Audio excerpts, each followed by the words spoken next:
ಕೆಲಸ ಕಾರ್ಯಗಳಲ್ಲಿ ಆಗಿರುವಂತ ಪ್ರಗತಿ ಮತ್ತು ಮುಂದೆ ಆಗಬೇಕಾಗಿರ್ತಕ್ಕಂತಹ ಕೆಲಸ ಕಾರ್ಯಗಳ ಪರಿಶೀಲನೆಯನ್ನ ಮಾಡಿದ್ದೇವೆ. ಮುಖ್ಯವಾಗಿ ನಮ್ಮ ಆದ್ಯತೆ ಕಂದಾಯ ಇಲಾಖೆಯಲ್ಲಿ ಕಾಲದಿಂದ ಕಾಲಕ್ಕೆ ಈ ಹಿಂದೆ ಆಗ್ಬೇಕಾದಂತ ಕೆಲಸಗಳು ಸಂಪೂರ್ಣವಾಗಿ ಆಗಿಲ್ಲ. ಅರ್ಧದಷ್ಟು ಮಾಡಿ ಅದನ್ನ ಅರ್ಧಕ್ಕೆ ಬಿಟ್ಟಿದ್ರಿಂದ ಸಮಸ್ಯೆಗಳು ಕಾಲ ಕಳೆದಾಗೆ ಜಟಿಲವಾಗಿ ಒಂದಕ್ಕೆ ಎರಡರಷ್ಟು ಬೆಳೆದು ಇವತ್ತು ಜನಗಳನ್ನ ಕಾಡುವಂತ ಮಟ್ಟಕ್ಕೆ ಬಂದಿದೆ. ಯಾರು ಮಾತಾಡಬೇಡಿ. ಜನ ಬಾಕಿ ಉಳಿದಿರತಕ್ಕಂತ ಕೆಲಸ ಕಾರ್ಯಗಳಿಗೆ ನಮ್ಮ ಕಚೇರಿಗಳಿಗೆ ನಿರಂತರವಾಗಿ ಸುತ್ತುವುದನ್ನ ನಾವು ನೋಡಿದ್ದೇವೆ. ಮತ್ತು ಸಮಯಕ್ಕೆ ಸರಿಯಾಗಿ ಆ ಸಮಸ್ಯೆ ಆಗ್ಲಿಲ್ಲ ಅಂದ್ರೆ ಕಾಲ ಕಳೆದಂಗೆ ಆ ಸಮಸ್ಯೆನೂ ಕೂಡ ಇನ್ನಷ್ಟು ಸಂಕೀರ್ಣ ಆಗುತ್ತೆ, ದ್ವಿಗುಣ ಆಗುತ್ತೆ. ಬರ್ತಾ ಬರ್ತಾ ಅದನ್ನ ಬಗೆಹರಿಸಲಿಕ್ಕೆ ಆಗೋದಿಲ್ಲ, ಆ ತರ ಸಂಕೀರ್ಣ ಆಗ್ಬಿಡುತ್ತೆ. ಹಾಗಾಗಿ ನಾವು ಈ ಹಳೇದೆಲ್ಲ ಏನೇನು ಈ ತರ ಯಾವ್ಯಾವ ವಿಷಯಕ್ಕೆ ಜನ ನಮ್ಮ ಕಚೇರಿಗಳಿಗೆ ಅಲಿತಾ ಇದ್ದಾರೆ, ಮಧ್ಯವರ್ತಿಗಳಿಗೆ ಮಾರು ಹೋಗ್ತಾ ಇದ್ದಾರೆ ಅಂತವುಗಳನ್ನ ಗುರುತಿಸಿ ಪರಿಹಾರ ಮಾಡುವಂತ ಪ್ರಯತ್ನವನ್ನ ಮಾಡಿಕೊಂಡು ಬಂದಿದ್ದೇವೆ. ಉದಾಹರಣೆಗೆ ಹೇಳುವುದಾದ್ರೆ, ನಮ್ಮ ರೆವಿನ್ಯೂ ಕೋರ್ಟ್ ಇದೆ, ಕಂದಾಯ ನ್ಯಾಯಾಲಯಗಳು ತಹಶೀಲ್ದಾರ್ ಹಂತದಲ್ಲಿ, ಎಸಿ ಹಂತದಲ್ಲಿ. ನಾನು ಇಲಾಖೆ ಜವಾಬ್ದಾರಿ ತಗೊಂಡಾಗ ತಹಶೀಲ್ದಾರ್ ನ್ಯಾಯಾಲಯದಲ್ಲಿ ಅವಧಿ ಮೀರಿ ಬಾಕಿ ಇದ್ದಂತ ಪ್ರಕರಣಗಳು 10,774 ಇತ್ತು. ಅವುಗಳನ್ನೆಲ್ಲ ವಿಲೆ ಮಾಡುವಂತಹ ಕಾರ್ಯಕ್ರಮ ಕಳೆದ 2 ವರ್ಷದಿಂದ ಮಾಡಿದ ಪ್ರಯುಕ್ತ 10,774 ಇದ್ದಂತಹ ಅವಧಿ ಮೀರಿದಂತಹ ಬಾಕಿ ಪ್ರಕರಣ ಇವತ್ತು 488ಕ್ಕೆ ಇಳಿಸಿದ್ದೇವೆ. ಅದೇ ರೀತಿ ಎಸಿ ಕೋರ್ಟ್ನಲ್ಲಿ ಇನ್ನೂ ಕೆಟ್ಟ ಪರಿಸ್ಥಿತಿ ಇತ್ತು. 73,624 ಕೇಸು ಅವಧಿ ಮೀರಿ ಬಾಕಿ ಇದ್ದಂತಹ ಪ್ರಕರಣಗಳು ನಾನು ಜವಾಬ್ದಾರಿ ತಗೊಂಡಾಗ. ಈಗ ಆ ತರಹ 11,600 ಪ್ರಕರಣ ಬಾಕಿ ಉಳಿದಿದೆ. ಎಸಿ ಕೋರ್ಟ್ಗಳಲ್ಲಿ 6 ತಿಂಗಳೊಳಗೆ ಇತ್ಯರ್ಥ ಆಗಬೇಕಾಗಿದ್ದಂತ ಪ್ರಕರಣಗಳು 2 ವರ್ಷ, 5 ವರ್ಷ, 8 ವರ್ಷ, 12 ವರ್ಷ ಆದ್ರೂ ಕೂಡ ಇತ್ಯರ್ಥ ಆಗದೆ ಬಾಕಿ ಇಟ್ಕೊಂಡು ಬಂದಿದ್ದಾರೆ. 5-10 ವರ್ಷದಿಂದ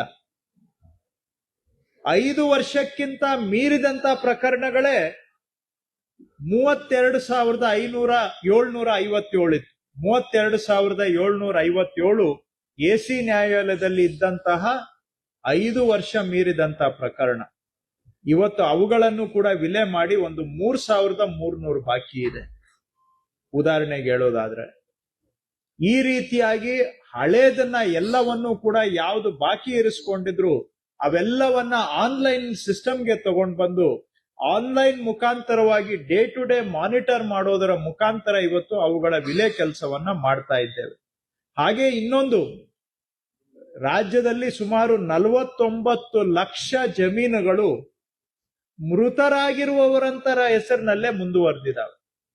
ಮೊದಲಿಗೆ ಈ ತರ ಜಮೀನುಗಳು ಎಷ್ಟಿದಾವೆ ಅಂತ ಯಾರತ್ರೂ ಲೆಕ್ಕ ಇರಲಿಲ್ಲ, ಯಾರು ಕೇಳಲಿಲ್ಲ, ಯಾರು ನಿಖರವಾಗಿ ಲೆಕ್ಕ ಹಾಕ್ಲಿಲ್ಲ. ಇವತ್ತು ನನಗೆ ವಿಲೇಜ್ ವೈಸ್ ಯಾವ ಜಮೀನು ಮೃತರ ಹೆಸರಿನಲ್ಲಿದೆ ಅಂತ ಲೆಕ್ಕ ಹಾಕಿಸಿ ಗುರುತಿಸಿ ಅವುಗಳೆಲ್ಲವನ್ನು ಕೂಡ ವಾರಸುದಾರರಿಗೆ ಖಾತೆ ಪಾಣಿಯನ್ನ ಮಾಡಿಕೊಡುವಂತ ಅಭಿಯಾನವನ್ನ, ಈ ಪೌತಿ ಅಭಿಯಾನವನ್ನ ಮಾಡ್ತಾ ಇದ್ದೇವೆ. 49 ಲಕ್ಷ ಜಮೀನುಗಳು ಈ ರೀತಿ ಮೃತರ ಹೆಸರಿನಲ್ಲಿ ಏನಿದ್ವು, ಇಲ್ಲಿವರೆಗೂ ಸುಮಾರು 12 ಲಕ್ಷ ಜಮೀನುಗಳನ್ನ ವಾರಸುದಾರರ ಹೆಸರಿಗೆ ನಾವೇ ಜನಗಳ ಮನೆ ಬಾಗಿಲಿಗೆ ಹೋಗಿ ಅವರನ್ನ ಒತ್ತಾಯ ಮಾಡಿ, ಬಲವಂತ ಮಾಡಿ ಅವರ ವಾರಸುದಾರರ ಹೆಸರಿಗೆ ಖಾತೆ ಮಾಡಿಕೊಡ್ತಾ ಇದ್ದೇವೆ. ಈ ಕೆಲಸ ಸುಮಾರು ವಿಲೇಜ್ ಅಕೌಂಟೆಂಟ್ಸು, ಗ್ರಾಮ ಸೇವಕರು ಕಷ್ಟಪಟ್ಟು ಮಾಡಿದ್ದಾರೆ. ಅವರ ಪರಿಶ್ರಮವನ್ನ ಗುರುತಿಸಬೇಕು ಅಂತೇಳಿ ಅವರಿಗೆ ಮಾರ್ಚ್ ವರೆಗೆ ಯಾರು ಅತಿ ಹೆಚ್ಚು ಸಂಖ್ಯೆಯಲ್ಲಿ ಈ ಪೌತಿ ಖಾತೆಯಲ್ಲಿ ಪ್ರಗತಿಯನ್ನ ಮಾಡಿದ್ದಾರೆ ಅವರಿಗೆ 5 ಕೋಟಿ ರೂಪಾಯಿಗಳು ಪ್ರೋತ್ಸಾಹ ಧನವನ್ನ ಸರ್ಕಾರದಿಂದ ಕೊಡಬೇಕು ಅಂತ ನಾವು ತೀರ್ಮಾನ ಮಾಡಿದ್ದೇವೆ. ಇವೆಲ್ಲ ಹಿಂದೆ ಒಂದೊಂದು ಪೌತಿ ಖಾತೆ ಆಗ್ಬೇಕಾದ್ರೆ ರೈತರು ಅರ್ಜಿ ಕೊಟ್ಟು ನಮ್ಮ ಕಚೇರಿಗಳಿಗೆ ಅಲೆದು ಮಧ್ಯವರ್ತಿಗಳ ಮುಖಾಂತರ ಕೊನೆಗೆ ಮಾಡಿಸ್ಕೊಳ್ಬೇಕಾದಂತ ಪರಿಸ್ಥಿತಿ ಇತ್ತು. ಇವತ್ತು ನಮ್ಮ ಅಧಿಕಾರಿಗಳು ರೈತರ ಮನೆ ಬಾಗಿಲಿಗೆ ಹೋಗಿ ಪೌತಿ ಖಾತೆಗಳನ್ನ ಮಾಡಿಕೊಡ್ತಾ ಇದ್ದೇವೆ. ಅದೇ ರೀತಿ ಲಕ್ಷಾಂತರ ಪ್ರಕರಣ ಸರ್ಕಾರದಿಂದ ಹಿಂದೆ ಜಮೀನ್ ಮಂಜೂರಾಗಿದೆ, ಆದ್ರೆ ಅವರಿಗೆ ಪೋಡಿ ಆಗಿಲ್ಲ, ದುರಸ್ತ ಆಗಿಲ್ಲ, ಅವರಿಗೆ ಸ್ಕೆಚ್ ಆಗಿಲ್ಲ, ಸಂಪೂರ್ಣ ದಾಖಲೆ ಅವರ ಹೆಸರಿಗೆ ಬಂದಿರಲಿಲ್ಲ. ಲಕ್ಷಾಂತರ ಕೇಸ್ ಇದೆ. 2013ರಿಂದ 18ರಲ್ಲಿ ಅಂತದ್ದು 5842 ಪ್ರಕರಣ ಮಾತ್ರ ಅರ್ಜಿ ಕೊಟ್ಟವರದ್ದು ಪೋಡಿ ಆಗಿತ್ತು. ಅರ್ಜಿ ಕೊಡೋದು ಮಾಡಿಸ್ಕೊಳ್ಳಕ್ಕೆ ಶಕ್ತಿ ಇರೋರಿಗೆ ಮಾತ್ರ ಸಾಧ್ಯ, ಎಲ್ಲಾರ್ದು ಆಗ್ತಿರ್ಲಿಲ್ಲ. 2018ರಿಂದ 23ರ ನಡುವೆ 8500 ಪ್ರಕರಣ ಪೋಡಿ ಆಗಿದೆ. ಇದನ್ನ ನಾವೇನೆ ರಾಜ್ಯದಲ್ಲಿ ಈ ತರದ್ದು ಎಷ್ಟಿದೆ ಅಂತ ಗುರುತಿಸಿ ನಾವೇ ಮಂಜೂರಿದಾರರಿಗೆ 1 to 5 ರಿಪೋರ್ಟ್ ಅನ್ನ ತಯಾರು ಮಾಡಿ ಯಾರ್ದು ಅರ್ಜಿಗೆ ಕಾಯದೆ ನಾವೇ ಇವತ್ತು ಹೋಗಿ ಅವರಿಗೆ ಪೋಡಿ ದುರಸ್ತು ಮಾಡಿಕೊಡ್ತಕ್ಕಂತ ನನ್ನ ಭೂಮಿ ಅಭಿಯಾನವನ್ನ ನಡೆಸ್ತಾ ಇದ್ದೇವೆ. ಹೋದ ವರ್ಷ ಜನವರಿಗೆ ಆರಂಭ ಮಾಡಿದ್ದೇವೆ. ಈ ವರ್ಷ ಜನವರಿ ಅಷ್ಟೊತ್ತಿಗೆ 1,93,000 ರೈತರದ್ದು ನಾವಿವತ್ತು ಅಳತೆಗೆ ತಗೊಂಡಿದ್ದೇವೆ ಪೋಡಿ ದುರಸ್ತು ಮಾಡಿಕೊಡ್ಲಿಕ್ಕೆ. 13ರಿಂದ 18ರಲ್ಲಿ ಆಗಿದ್ದು 5,842, 19ರಿಂದ 18ರಿಂದ 23ರ ನಡುವೆ ಆಗಿದ್ದು 8,500. ನಾವು ಜನವರಿ 25ರಿಂದ ಜನವರಿ 26ರ ನಡುವೆ ಮಾಡಿರೋದು 1,93,000. ಈ ರೀತಿಯಾಗಿ ಹಳೇವು ಇವೆಲ್ಲ ಹಿಂದೆ ಮಂಜೂರು ಮಾಡಿದ್ದಾರೆ, ಆದ್ರೆ ಅವ್ರಿಗೆ ಮಾಡಬೇಕಾದಂತ ದಾಖಲೆಗಳನ್ನ ಮಾಡದೆ ಅವರು ಈ ಜಮೀನನ್ನ ಮಕ್ಕಳಿಗೆ ಭಾಗ ಮಾಡ್ಲಿಕ್ಕೂ ಆಗೋದಿಲ್ಲ, ಕಷ್ಟ ಬಂದ್ರೆ ಮಾರಾಟ ಮಾಡಕ್ಕೂ ಆಗೋದಿಲ್ಲ, ಪೋಡಿ ಆಗದೆ ಹೋದ್ದು ಕೆಲವು ಬ್ಯಾಂಕ್ ಅಲ್ಲಿ ಲೋನು ಸಿಗೋದಿಲ್ಲ. ಇಂಥ ಪ್ರಕರಣಗಳನ್ನ ಹುಡುಕಿ ನಾವು ಅವರಿಗೆ ಶಾಶ್ವತವಾಗಿ ಪರಿಹಾರ ಕೊಡುವಂತ ಕೆಲಸ ಮಾಡ್ತಾ ಇದ್ದೇವೆ. ಹಾಗೇನೆ ಈ ಸುಮಾರು ಜನ ನಮ್ಮ ಕಚೇರಿಗಳಿಗೆ ಸುತ್ತುವಂತಹದ್ದು ದೃಢೀಕೃತ ದಾಖಲೆಗಳನ್ನ ತಗೊಳಕ್ಕೆ, ಸರ್ಟಿಫೈಡ್ ಕಾಪಿ. ಅದು ಕೂಡ ಅವ್ರು ಬಂದು ಅರ್ಜಿ ಕೊಟ್ರೆ ಕೆಲವು ಬಾರಿ ನಿಮ್ ಕೇಸ್ ವರ್ಕರ್ ಅಲ್ಲಿ ಇರೋದೇ ಇಲ್ಲ, ಒಂದ್ ದಿನ ಎಲ್ಲ ಕಾಯ್ಬೇಕು. ಕಾದು ಅರ್ಜಿ ಕೊಟ್ರೆ ಇನ್ನೊಂದು ವಾರ ಬಿಟ್ಕೊಂಡು ಬನ್ನಿ ಅಂತ ಹೇಳ್ತಾರೆ. ವಾರ ಬಿಟ್ಕೊಂಡು ಆ ದಿನ ಬಂದ್ರೆ ಇನ್ನೂ ಸಿಕ್ಕಿಲ್ಲ, ಇನ್ನೊಂದು ವಾರ ಬಾ ಅಂತ ಹೇಳ್ತಾರೆ. ವಾರ ಬಿಟ್ಟು ಬಂದ್ರೆ ಮತ್ತೆ ಅವರು ಕಚೇರಿಯಲ್ಲಿ ಇರೋದಿಲ್ಲ. ಅವತ್ತು ಒಂದು ದೃಢೀಕೃತ ದಾಖಲೆ ತೆಗೆದುಕೊಳ್ಳೋದಿಕ್ಕೆ 4-6 ಬಾರಿ ಕಚೇರಿಗೆ ಸುತ್ತಿ ಕೊನೆಗೆ ಯಾವುದೋ ಮಧ್ಯವರ್ತಿಗೆ ದುಡ್ಡು ಕೊಟ್ಟು ಅವ್ರ ಮುಖಾಂತರ ದಾಖಲೆಗಳನ್ನ ನಾವು ಪಡ್ಕೊಳ್ಬೇಕಾಗುತ್ತೆ ಅಂತ ಜನ ದೂರ ಮಾಡ್ತಾ ಇದ್ರು. ಇದ್ರ ಜೊತೆಗೆ ಇನ್ನೊಂದು ಕಡೆ ಎಷ್ಟೋ ಹಳೆ ದಾಖಲೆಗಳು ಕಳೆದು ಹೋಗುವಂತಹದ್ದು, ಅಥವಾ ಇದ್ರೂ ಕೂಡ ಎತ್ತಿ ಬೇರೆ ಕಡೆ ಇಟ್ಬಿಡೋದು, ಇಲ್ಲ ಅಂತ ಹೇಳುವಂತಹದ್ದು. ಸಾಲದಕ್ಕೆ ಕೆಲವು ತಾಲೂಕುಗಳಲ್ಲಿ ತಿದ್ದಿ ಫೋರ್ಜರಿ ಮಾಡುವಂತಹದ್ದು, ನಕಲಿ ಮಾಡುವಂತಹದ್ದು. ಇವೆಲ್ಲ ಸಮಸ್ಯೆಗಳಿಗೂ ಕೂಡ ಒಂದೇ ಒಂದು ಪರಿಹಾರ ಕೊಡಬೇಕು ಅಂತೇಳಿ ಎಲ್ಲ ಮೂಲ ದಾಖಲೆಗಳನ್ನ ಸ್ಕ್ಯಾನ್ ಮಾಡುವಂತ ಭೂ ಸುರಕ್ಷಾ ಯೋಜನೆಯನ್ನು ನಾವು ಜಾರಿ ಮಾಡಿದ್ದೇವೆ. ಅದರ ಅಡಿಯಲ್ಲಿ ಈಗ 64,50,00,000 ಪುಟಗಳನ್ನ ಸ್ಕ್ಯಾನಿಂಗ್ ಮಾಡಿದ್ದೇವೆ ಇಲ್ಲಿವರೆಗೆ. 64.5 ಕೋಟಿ ಪುಟಗಳು. ಈಗ ಇನ್ನು ಮುಂದೆ ಯಾವುದೇ ದಾಖಲೆ ಯಾರೇ ಪಡ್ಕೊಳ್ಬೇಕಾದ್ರೂ ಕೂಡ ನಮ್ಮ ಕಚೇರಿಗೆ ಬರೋ ಅವಶ್ಯಕತೆ ಇಲ್ಲ, ಬರಬೇಡಿ. ಆನ್ಲೈನ್ ಅಲ್ಲೇ ಎಲ್ಲಾ ದಾಖಲೆಗಳನ್ನ ಸರ್ಟಿಫೈಡ್ ಕಾಪಿಯನ್ನ ಇಶ್ಯೂ ಮಾಡ್ತೇವೆ. ನೀವು ಆನ್ಲೈನ್ ಅಲ್ಲೇ ಅಪ್ಲೈ ಮಾಡಿ, ನಮ್ಮ ಕಚೇರಿಗೆ ಬರೋದೇ ಬೇಕಾಗಿಲ್ಲ. ಸೊ ಜನಗಳಿಗೆ ಅವರ ಬೆರಳ ತುದಿಯಲ್ಲಿ, ಫಿಂಗರ್ ಟಿಪ್ಸ್ ಅಲ್ಲಿ ಅವರ ದಾಖಲೆ ಸಿಗಬೇಕು, ಸರ್ಟಿಫೈಡ್ ಕಾಪಿ ಸಿಗಬೇಕು.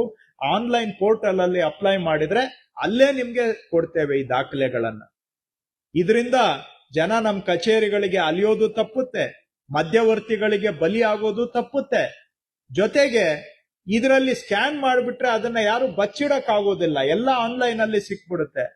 ಕಡತ ಸಿಗ್ತಾ ಇಲ್ಲ ಅಂತ ಹೇಳಲಿಕ್ಕೆ ಬರೋದಿಲ್ಲ, ಶೋಷಣೆ ಮಾಡಕ್ ಆಗೋದಿಲ್ಲ. ಜೊತೆಗೆ ಕಡತ ಕಳೆದೋಗೋದು ಇಲ್ಲ, ಕೆಲವು ಕಡೆ ಎಲ್ಲ ಕಳೆದೋಗಿದೆ, ಇನ್ನು ಮುಂದೆ ಯಾವುದು ಕಳೆದೋಗೋದಕ್ಕೆ ಅವಕಾಶ ಇರೋದಿಲ್ಲ. ಕೊನೆಯದು 4ನೇದು ಬಹಳ ಮುಖ್ಯ, ಫೋರ್ಜರಿ, ನಕಲಿ ಮಾಡಕ್ ಆಗೋದಿಲ್ಲ. ಇಷ್ಟೂ ಸಮಸ್ಯೆಗೆ ಪರಿಹಾರ ಕೊಡಬೇಕು ಅಂತೇಳಿ ಭೂ ಸುರಕ್ಷಾ ಯೋಜನೆಯಲ್ಲಿ ಎಲ್ಲ ಸ್ಕ್ಯಾನಿಂಗ್ ಅನ್ನ ಮಾಡಿ ಆನ್ಲೈನ್ ಅಲ್ಲೇ ಜನಗಳಿಗೆ ಅವಕಾಶ ಮಾಡಿಕೊಟ್ಟಿದ್ದೇವೆ. ಮತ್ತು ಈ ಬಹಳ ದಶಕಗಳಿಂದ ನಮ್ಮ ರಾಜ್ಯದಲ್ಲಿ ಇದ್ದಂತಹ ಸಮಸ್ಯೆ ದಾಖಲೆ ರಹಿತ ವಸತಿ ಪ್ರದೇಶಗಳು. ಅಂದ್ರೆ ಕೆಲವು ಕಡೆ ತಾಂಡಗಳಿದಾವೆ, ಕೆಲವು ಕಡೆ ಹಟ್ಟಿಗಳಿದಾವೆ, ಇನ್ ಕೆಲವು ಕಡೆ ಏನೋ ವಸತಿ ಪ್ರದೇಶ ಬಂದ್ಬಿಟ್ಟಿದೆ, ಆದ್ರೆ ಅವ್ರಿಗೆ ಯಾರಿಗೂ ದಾಖಲೆ ಇಲ್ಲ, ಮನೆಗಳಿಗೂ ದಾಖಲೆ ಇಲ್ಲ, ಗ್ರಾಮಕ್ಕೂ ದಾಖಲೆ ಇಲ್ಲ. ಅವೆಲ್ಲವನ್ನು ಕೂಡ ಈಗ ಸರ್ಕಾರ ನಾವೇ ಅವಕ್ಕೆ ಕಂದಾಯ ಗ್ರಾಮದ ಸ್ಥಾನಮಾನ ಕೊಟ್ಟು ಮನೆಗಳಿಗೆ ಹಕ್ಕುಪತ್ರ ಕೊಡುವಂತ ಕೆಲಸ ಮಾಡ್ತಾ ಇದ್ದೇವೆ. ನಮ್ಮ ಸರ್ಕಾರ ಬಂದ ಮೇಲೆ 2.5 ವರ್ಷದಲ್ಲಿ 2,20,000 ಕುಟುಂಬ ಈ ತರಹ ದಾಖಲೆ ರಹಿತ ಮನೆಗಳಿಗೆ ಅವರಿಗೆ ಹಕ್ಕುಪತ್ರ ಕೊಡುವಂತ ಕೆಲಸ ಮಾಡ್ತಾ ಇದ್ದೇವೆ. ಸುಮಾರು 1,11,000 ಹೋದ ವರ್ಷ ಹೊಸಪೇಟೆಯಲ್ಲಿ ಕೊಟ್ಟಿದ್ದೇವೆ ಮೇ ತಿಂಗಳಲ್ಲಿ. ಆ ನಂತರ ಮತ್ತೆ 1,10,000 ಇನ್ನೊಂದು 1,10,000 ರೆಡಿ ಮಾಡಿದ್ದೇವೆ. ಅದನ್ನ ಈ ವಾರ ಶನಿವಾರದಂದು ಹಾವೇರಿಯಲ್ಲಿ ವಿತರಣೆ ಮಾಡುವಂತಹದ್ದು ಮಾಡ್ತಾ ಇದ್ದೇವೆ. ಅವ್ರಿಗೆ ಬರೀ ಹಕ್ಕುಪತ್ರ ಕೊಡ್ತಾ ಇಲ್ಲ, ಡಿಜಿಟಲ್ ಹಕ್ಕುಪತ್ರ ಮುಖಾಂತರ ನಾಳೆ ಶಾಶ್ವತವಾಗಿ ಕಳೆದೋಗೋದಕ್ಕೆ ಅವಕಾಶ ಇರೋದಿಲ್ಲ.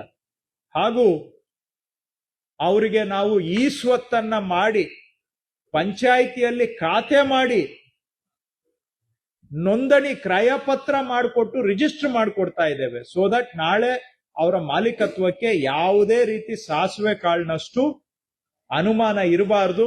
ಅವರಿಗೆ ಹಕ್ಕುಪತ್ರ ಕೊಟ್ಟು ಕ್ರಯಪತ್ರ ನೋಂದಣಿ ಮಾಡಿಕೊಟ್ಟು ಪಂಚಾಯಿತಿಯಲ್ಲಿ ಈ ಸ್ವತ್ತು ಮಾಡಿಕೊಟ್ರೆ ತಿರುಗಿ ಅವರು ಮತ್ತೆ ಯಾವ ಸರ್ಕಾರಿ ಕಚೇರಿಗೂ ಬರುವಂಗಿರಬಾರ್ದು. ಇದು ಮಾಡಿ ಕೊಡೋದ್ರಿಂದ ಅವ್ರಿಗೆ ನಾಳೆ ಪಕ್ಕ ಏಕಾತ ಆಗುತ್ತೆ. ಬ್ಯಾಂಕ್ ಅಲ್ಲಿ ಸಾಲ ತಗೊಳ್ಬಹುದು, ಮನೆ ಕಟ್ಟಬೇಕು ಅಂದ್ರೆ ಪ್ಲಾನ್ ಅಪ್ರೂವಲ್ ಸಿಗುತ್ತೆ ಎಲ್ಲ. ಮತ್ತೆ ಈಗ ಅವ್ರಿಗೆ ಸರ್ಕಾರದ ಮನೆ ಮಂಜೂರು ಮಾಡ್ಲಿಕ್ಕೂ ಅವಕಾಶ ಇಲ್ಲ. ಅವ್ರಿಗೆ ಎಲ್ಲಾ ಸೌಲಭ್ಯಗಳು ನಾಳೆ ಅವರಿಗೆ ಸಿಗುವಂಗೆ ಆಗತ್ತೆ. ಎಲ್ಲದಕ್ಕಿಂತ ಹೆಚ್ಚಾಗಿ ಅತಂತ್ರದಲ್ಲಿ ಬದುಕ್ತಾ ಇರೋರಿಗೆ ಒಂದು ಭೂ ಗ್ಯಾರಂಟಿಯನ್ನ ಕೊಟ್ಟಂಗಾಗತ್ತೆ. ಸೊ ನಮ್ಮ ಎಲ್ಲಾ ಕಾರ್ಯಕ್ರಮಗಳ ಉದ್ದೇಶ ಇಷ್ಟೇ. ಏನು ಭೂಮಿ ಒಡೆತನ ಒಂದು ವ್ಯಾಜ್ಯಗಳ ಗೂಡಾಗಿತ್ತು, ಭೂ ಒಡೆತನ ವ್ಯಾಜ್ಯಗಳ ಗೂಡಾಗಿತ್ತು, ಅದರಿಂದ ಆದಷ್ಟು ಹೊರಗಡೆ ಬಂದು ಭೂ ಮಾಲೀಕತ್ವಕ್ಕೆ ಒಂದು ಭೂ ಗ್ಯಾರಂಟಿಯನ್ನ ಕೊಡಬೇಕು ಅಂತ ಆ ಒಂದು ಧ್ಯೇಯವನ್ನ ಇಟ್ಕೊಂಡು ಇವೆಲ್ಲ ಬ್ಯಾಕ್ ಎಂಡ್ ಅಲ್ಲಿ ಈ ಕೆಲಸಗಳನ್ನ ನಾವು ಮಾಡ್ತಾ ಇದ್ದೇವೆ. ಕೆಲವೊಂದು 4-5 ತಮ್ಗೆ ಉದಾಹರಣೆ ಕೊಟ್ಟಿದ್ದೇನೆ. ಹೇಳ್ತಾ ಹೋದ್ರೆ ಇನ್ನು ಹೇಳಲಿಕ್ಕೆ ಬಹಳಷ್ಟು ಇದೆ. ಸಾಕಷ್ಟು ಕೆಲಸ ಮಾಡ್ತಾ ಇದ್ದೇವೆ, ಇನ್ನೂ ಆಗ್ಬೇಕಾಗಿರೋದು ಇದೆ. ನಾವು ಒಂದೊಂದು ಪ್ರಾಜೆಕ್ಟ್ ಮುಗಿದಾಗೆ ಇನ್ನೊಂದು ನೆಕ್ಸ್ಟ್ ಪ್ರಾಜೆಕ್ಟ್ ತಗೊಂಡು ಮಾಡ್ತಾ ಇದ್ದೇವೆ. ಇದಕ್ಕೆ ಸಾಕಷ್ಟು ಸಿಬ್ಬಂದಿ ಬೇಕು, ಸೌಲಭ್ಯ ಬೇಕು, ಅದನ್ನು ಕೊಡ್ತಾ ಇದ್ದೇವೆ, ಇಲ್ಲ ಅಂತಲ್ಲ. ಹೋದ್ ವರ್ಷ 1 ಶಾಟ್ ಅಲ್ಲಿ 1,000 ವಿಲೇಜ್ ಅಕೌಂಟೆಂಟ್ಸ್ ರಿಕ್ರೂಟ್ಮೆಂಟ್ ಮಾಡಿದ್ದೇವೆ. ಒಂದು 750 ಸರ್ವೇಯರ್ಸ್ ರಿಕ್ರೂಟ್ಮೆಂಟ್ ಮಾಡ್ತಾ ಇದ್ದೇವೆ. ಅದು ಸ್ವಲ್ಪ ಇಂಟರ್ನಲ್ ರಿಸರ್ವೇಶನ್ ವಿಷಯಗಳಿಂದ ಸ್ವಲ್ಪ ನಿಧಾನ ಆಗ್ತಾ ಇದೆ. ಆದ್ರೆ 750 ಸರ್ವೇಯರ್ ನೋಟಿಫಿಕೇಶನ್ ಕೂಡ ನಾವು ಮಾಡಿದ್ದೇವೆ ಆಲ್ರೆಡಿ. ಗವರ್ಮೆಂಟ್ ಸರ್ವೇಯರ್ಸ್ ಅನ್ನ ರಿಕ್ರೂಟ್ ಮಾಡ್ಲಿಕ್ಕೆ 34 ADLR ಗಳನ್ನ ರಿಕ್ರೂಟ್ಮೆಂಟ್ ಮಾಡ್ತಾ ಇದ್ದೇವೆ. ಅದು ಫೈನಲ್ ಸ್ಟೇಜ್ ಅಲ್ಲಿ ಇದೆ, ಅದು ಆಗೋಗುತ್ತೆ. ಹಾಗೆ ನಮ್ಮ VAಗಳು ಚೆನ್ನಾಗಿ ಕೆಲಸ ಮಾಡ್ಲಿ ಅಂತೇಳಿ ಅವ್ರಿಗೆಲ್ಲರಿಗೂ ನಾವು ಲ್ಯಾಪ್ಟಾಪ್ ಕೊಡ್ತಾ ಇದ್ದೇವೆ. ಯಾಕಂದ್ರೆ ಈಗ ನಮ್ ಕೆಲಸ ಎಲ್ಲ ಆನ್ಲೈನ್ ತಗೊಂಡ್ ಬಂದಿದ್ದೇವೆ. ಎಲ್ಲ ಈ ಪಾರದರ್ಶಕತೆ ಇರಬೇಕು, ವಿಳಂಬ ಆಗ್ಬಾರ್ದು ಅಂತ ಹೇಳಿ ಎಲ್ಲರಿಗೂ ಆನ್ಲೈನ್ಗೆ ತಗೊಂಡ್ ಬರ್ತಾ ಇರೋದ್ರಿಂದ ಅವ್ರಿಗೆ ಆನ್ಲೈನ್ ಅಲ್ಲಿ ಕೆಲಸ ಮಾಡ್ಲಿಕ್ಕೆ ಅನುಕೂಲ ಆಗ್ಲಿ ಅಂತ ಎಲ್ಲರಿಗೂ ಲ್ಯಾಪ್ಟಾಪ್ ಕೊಡ್ತಾ ಇದೀವಿ. ಒಂದು 5,000 ಕೊಟ್ಟಿದೀವಿ. ಇನ್ ಬ್ಯಾಲೆನ್ಸ್ ಇರೋದು ಇನ್ನೊಂದು 4,000 ಬರೋ ತಿಂಗಳಲ್ಲಿ ಕೊಟ್ಟು ಬಿಡ್ತೇವೆ. ಸರ್ವೆ ಇಲಾಖೆಯಲ್ಲೂ ಅಷ್ಟೇ, ಅವ್ರಿಗೂ ಬೇಗ ಕೆಲಸ ಮಾಡ್ಲಿಕ್ಕೆ ಅನುಕೂಲ ಆಗ್ಲಿ ಅಂತ ಹೇಳಿ, ವರ್ಕ್ ಬರ್ಡನ್ ಕಡಿಮೆ ಆಗ್ಲಿ ಅಂತ ಹೇಳಿ ಅವ್ರಿಗೆಲ್ಲ ರೋವರ್ಸ್ ಅಂತ ಆಧುನಿಕ ಸರ್ವೆ ಉಪಕರಣವನ್ನ ಕೊಡುವಂತಹದ್ದು ಮಾಡ್ತಾ ಇದ್ದೇವೆ. ಹೀಗೆ ಅದು ಮಾಡ್ತಾ ಇದ್ದೇವೆ. ಅದರ ಜೊತೆಗೆ ಜನಗಳ ಸಮಸ್ಯೆಯನ್ನ ಅರ್ಥ ಮಾಡಿಕೊಂಡು ಅದಕ್ಕೆ ಶಾಶ್ವತ ಪರಿಹಾರ ಕೊಡುವಂತ ಪ್ರಯತ್ನವನ್ನ ಮಾಡ್ತಾ ಇದ್ದೇವೆ. ಧಾರವಾಡದಲ್ಲಿ ನಾನು ಅವರಿಗೆ ಹೇಳಿದ್ದೇನೆ, ಇದೆಲ್ಲ ಕಂದಾಯ ಗ್ರಾಮದ ಕೆಲಸ ಪೂರ್ಣ ಮಾಡಬೇಕು. ಮತ್ತು ಈ ಪೌತಿ ಆಂದೋಲನ ಇಲ್ಲಿ ಒಂದು 45,000 ಜಮೀನುಗಳು ಮೃತರ ಹೆಸರಿನಲ್ಲಿದ್ದು, ಅದರ ಪೈಕಿ ಡಿಸ್ಪ್ಯೂಟ್ಗಳನ್ನ ಹೊರತುಪಡಿಸಿದ್ರೆ ಈಗಾಗಲೇ ಅವರೊಂದು 26,000 ಮುಗಿಸಿದ್ದಾರೆ. ಇನ್ನೊಂದು 10,000 ನಾವು ಡಿಸ್ಪ್ಯೂಟ್ 10,000 ಡಿಸ್ಪ್ಯೂಟ್ಗೆ ಹೋಗುತ್ತೆ. ಅದು ಉಳಿದಿದ್ದು ಇನ್ನೊಂದು 10,000 ಉಳಿಯುತ್ತೆ. 10,000ವನ್ನ ಮಾರ್ಚ್ ಒಳಗಡೆ ಮುಗಿಸ್ಕೊಡ್ಬೇಕು ಅಂತ ನಾನು ಅವ್ರಿಗೆ ಸೂಚನೆ ಕೊಟ್ಟಿದ್ದೇನೆ. ಇವೆಲ್ಲ ಹಿಂದೆ ಅವರೇ ಬಂದು ಅರ್ಜಿ ಕೊಡ್ಬೇಕಾಗಿತ್ತು, ಅರ್ಜಿ ಕೊಟ್ಟು ಅಲಿಬೇಕಾಗಿತ್ತು. ಇವತ್ತು ನಾವು ಜನರ ಮನೆ ಬಾಗಿಲಿಗೆ ಹೋಗಿ ಪೌತಿ ಖಾತೆ ದುರಸ್ತು ಇವೆಲ್ಲ ಮಾಡ್ಕೊಡ್ತಾ ಇದ್ದೇವೆ. ಪೌತಿ ಖಾತೆ ವಿಷಯದಲ್ಲಿ ನಾನು ಜನಗಳಿಗೂ ಮನವಿ ಮಾಡ್ತೇನೆ, ಸರ್ಕಾರ ಇವತ್ತು ನಿಮ್ಮ ಮನೆ ಬಾಗಿಲಿಗೆ ಬಂದು ಪೌತಿ ಖಾತೆಯನ್ನ ಬದಲಾವಣೆ ವಾರಸುದಾರರಿಗೆ ಮಾಡಿಕೊಡುವಂತ ಅಭಿಯಾನ ಮಾಡ್ತಾ ಇದೆ. ಯಶಸ್ಸಾಗ್ಬೇಕಾದ್ರೆ ಜನನೂ ಕೈ ಜೋಡಿಸಿದ್ರೆ ಮಾತ್ರ ಸಾಧ್ಯ. ನಮ್ಮ ಅಧಿಕಾರಿಗಳು ಹೋಗಿ ಬಲವಂತ ಮಾಡೋದ್ರಿಂದನೇ ಸಾಧ್ಯ ಆಗೋದಿಲ್ಲ. ಜನನೂ ಸಹಕಾರ ಕೊಟ್ಟು ಇದನ್ನ ಉಪಯೋಗ ಪಡ್ಕೊಳ್ಬೇಕು ಅಂತ ಅವರಲ್ಲೂ ಕೂಡ ನಾನು ಮನವಿ ಮಾಡ್ತಾ ಇದ್ದೇನೆ. ರೈತರ ಹೊಲಗಳು ಇನ್ಸೈಡ್ ಇರುವಂತಹ ಹೊಲಗಳಿಗೆ ದಾರಿಗಳದ್ದು ಸಮಸ್ಯೆ ಬಹಳ ವರ್ಷದಿಂದ ಇದೆ ಸರ್. ಈ ತರ ಸುಧಾರಣೆಗಳ ಈಗೇನು ನೀವು ಸುಧಾರಣೆಗಳನ್ನ expect ಮಾಡಿದ್ರೆ ಅಂತದ್ದು ಏನಾದ್ರು ಅದರಲ್ಲಿ ಸಾಧ್ಯ ಆಗ್ತಾ ಇದೆಯಾ ಅಥವಾ ಅದಕ್ಕೇನಾದ್ರು ಹೊಸ ಕಾನೂನು? ಹೇಳ್ತೇನೆ. ಈಗ 3 ವಿಷಯ ಇದೆ ಇದರಲ್ಲಿ. ನಕಾಶೆಯಲ್ಲಿರುವಂತ ರಸ್ತೆ ಆದ್ರೆ ಅದು ನನ್ ಜವಾಬ್ದಾರಿ 100ಕ್ಕೆ 100, ಅದಕ್ಕೆ ನಾನೇ ಜವಾಬ್ದಾರಿ, ನಾನೇ ಉತ್ತರ ಕೊಡ್ಬೇಕು. ನಕಾಶೆಯಲ್ಲಿ ಇರೋದಕ್ಕೆ ಎರಡನೇ ಮಾತೇ ಇಲ್ಲ, ಅದು ನಮ್ಮ ಇಲಾಖೆ ಜವಾಬ್ದಾರಿ. ಇಲಾಖೆ ಅಂದ್ರೆ ನನ್ ಜವಾಬ್ದಾರಿ, ಅದನ್ನ ನಾನು ಮಾಡಿಸೋದು. ಆಗಿಲ್ಲ ಕೆಲವು ಕಡೆ ಖುಲ್ಲಾ ಮಾಡುವಂತಹದ್ದು, ಆಗಿಲ್ದೇ ಇದ್ರೆ ನಾವು ಮಾಡಿಸ್ಕೊಡ್ಬೇಕು, ಅದು ನಾನೇ ಅದಕ್ಕೆ ಡೈರೆಕ್ಟ್ ಆನ್ಸರಬಲ್. ಸೊ ನಕಾಶೆಯಲ್ಲಿ ಇರೋದ್ರ ಬಗ್ಗೆ ಸ್ಪಷ್ಟ. ಎರಡನೇದು ರೂಢಿಗತ ರಸ್ತೆಗಳದ್ದು, ವಾಡಿಕೆ ರಸ್ತೆಗಳದ್ದು ದಾಖಲೆಯಲ್ಲಿ ಇಲ್ಲ, ಆದ್ರೆ ವಾಡಿಕೆಯಲ್ಲಿ ರಸ್ತೆಗಳಿದಾವೆ.